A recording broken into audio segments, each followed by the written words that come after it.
انسان ایک غافل منصوبہ ساز ہے کہ وہ اپنی ساری پلاننگ میں کبھی اپنی موت کو شامل ہی نہیں کرتا۔ ایسا بھی ہوتا ہے کہ خدا ہمیں پھولوں سے بھرا ٹوکرا عطا کرنے کے موڈ میں ہوتا ہے اور ہم صرف ایک پھول کی ضد لگا کر بیٹھے ہوتے ہیں۔ نیکیاں کرتے جاؤ اور دریا میں ڈالتے جاؤ۔ جب کبھی زندگی میں طوفان آیا تو یہی نیکیاں کشتی بن جائیں گی۔ دعا انسان اور اس کے پروردگار کے درمیان ایک خوبصورت رشتہ ہے جو ازل سے ابد تک رہے گا۔ ایک دن ہم ایک دوسرے کو یہ سوچ کر کھو دیں گے کہ وہ یاد نہیں کرتا تو میں کیوں اسے یاد کروں۔ لوگوں کو جج کرنا چھوڑ دو، تم نہیں جانتے کوئی اپنے اندر کیسی جنگ کر رہا ہے۔ کامیابی حاصل کرنے کے لیے آپ کو اکیلے ہی آگے بڑھنا پڑتا ہے۔ لوگ آپ کے ساتھ تب آتے ہیں جب آپ کامیاب ہو جاتے ہیں۔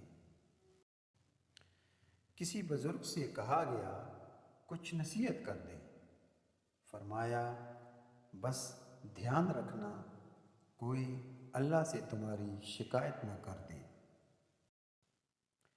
اللہ تعالیٰ نے انسان کو دل دیا لیکن اس کا سکون اپنے پاس رکھا اور فرمایا، یاد رکھو دل کا سکون صرف اللہ کی یاد میں ہے۔ بعض دفعہ خاموشی کے بڑے فائدے ہوتے ہیں۔ یہ آپ سے بڑے بڑے فیصلے لمحوں میں کروا لیتی ہے، وہ فیصلے جو ویسے کرتے ہوئے شاید بہت وقت لگ جائے۔ جب آنکھوں سے سجدے بہنے لگیں تو قبولیت کے سمندر میں ضرور ہلچل ہوتی ہے۔ سائل کو خالی نہ جانے دو، کیونکہ یہ اللہ کا تم پر کرم ہے کہ اپنی مخلوق کو تمہارے دروازے پر بھیجتا ہے۔ کتنا خوبصورت احساس ہے کہ ہم اللہ تعالیٰ سے اپنے دل کی بات کرتے ہیں اور وہ سب کچھ پہلے سے جانتا ہے لیکن پھر بھی ہمیں سننا چاہتا ہے۔